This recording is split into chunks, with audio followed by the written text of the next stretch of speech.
नीतीश कुमार को लगा जगत गुरु रामभद्राचार्य का श्राप, 48 घंटे में ही खिसकने लगी कुर्सी।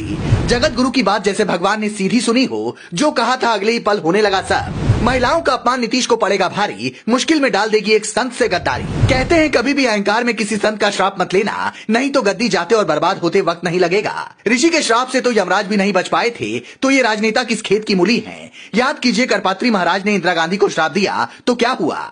तो क्या नीतीश कुमार को भी जगत गुरु का श्राप लग गया है और उनकी सत्ता का भस्म होना तय हो गया है। क्योंकि नीतीश कुमार आजकल जो कर रहे हैं उनको खुद भी नहीं पता होता। 7 नवंबर को जो कुछ नीतीश बाबू ने महिलाओं को लेकर विधानसभा में बोला वो सामान्य तो नहीं था, सनातन परंपरा के अनुकूल तो नहीं था। तभी अगले दिन ही आकर सुशासन बाबू को माफी मांगनी पड़ी। जगत गुरु रामभद्राचार्य की भविष्यवाणी कभी गलत नहीं होती और उनके मुख से जो निकल जाए उसे पत्थर की लकीर कुछ लोग मानते हैं। 4 नवंबर को ही जगत गुरु ने बेतिया में कहा था कि अब वो पटना के गांधी मैदान में तभी आएंगे जब ये सरकार चली जाएगी। और आज देखिए नीतीश कुमार का इस्तीफा मांगा जा रहा है। पूरे बिहार में सियासी बवाल मचा है। लेकिन आखिर जगत गुरु किस बात से इतना आहत हो गए कि उन्हें सरकार जाने तक का श्राप देना पड़ा, क्योंकि वो आसानी से किसी के लिए कोई बुरा नहीं सोचते। दरअसल पटना के गांधी मैदान में जगत गुरु रामभद्राचार्य की कथा तय थी, लेकिन प्रशासन ने उन्हें वहां कथा करने की इजाजत नहीं दी। तब उन्होंने कहा कि 2 दिसंबर से पटना के गांधी मैदान में कथा का आयोजन होना था। 1 साल से कार्यक्रम प्रस्तावित था, लेकिन पटना के कमिश्नर ने अनुमति नहीं दी। बिहार में बहुत दिनों तक जंगल राज और गुंडा राज नहीं चलेगा। गांधी मैदान इसी देश का हिस्सा है। ठीक है, अब तुमको हटाकर ही पटना के गांधी मैदान में कथा कहने आऊंगा। रामचरितमानस बहुत जल्द राष्ट्र ग्रंथ बन जाएगा। इसकी निंदा करने वालों पर राष्ट्रद्रोह का केस दर्ज हो सकेगा।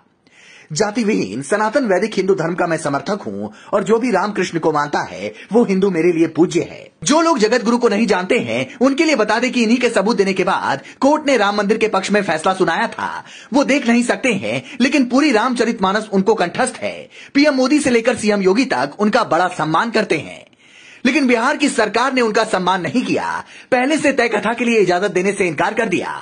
राम मंदिर का फैसला सुनाने वाले एक जज ने कहा था, आज मैंने भारतीय प्रज्ञा का चमत्कार देखा। एक व्यक्ति जो भौतिक रूप से आंखों से रहित है वो कैसे वेदों और शास्त्रों के उदाहरण दे रहे थे।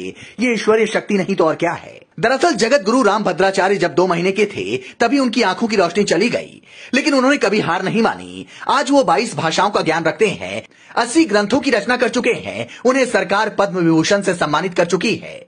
जगत गुरु ना तो पढ़ सकते हैं और ना ही लिख सकते हैं और ना ही ब्रेल लिपि का प्रयोग करते हैं। वो केवल सुनकर सीखते हैं और बोलकर किताबें लिखवाते हैं। नरेंद्र मोदी के प्रधानमंत्री बनने को लेकर भी उन्होंने भविष्यवाणी की थी, जो सच साबित हुई थी। लेकिन नीतीश कुमार ने उस संत को दुखी कर दिया है, उनके मन को अशांत कर दिया है।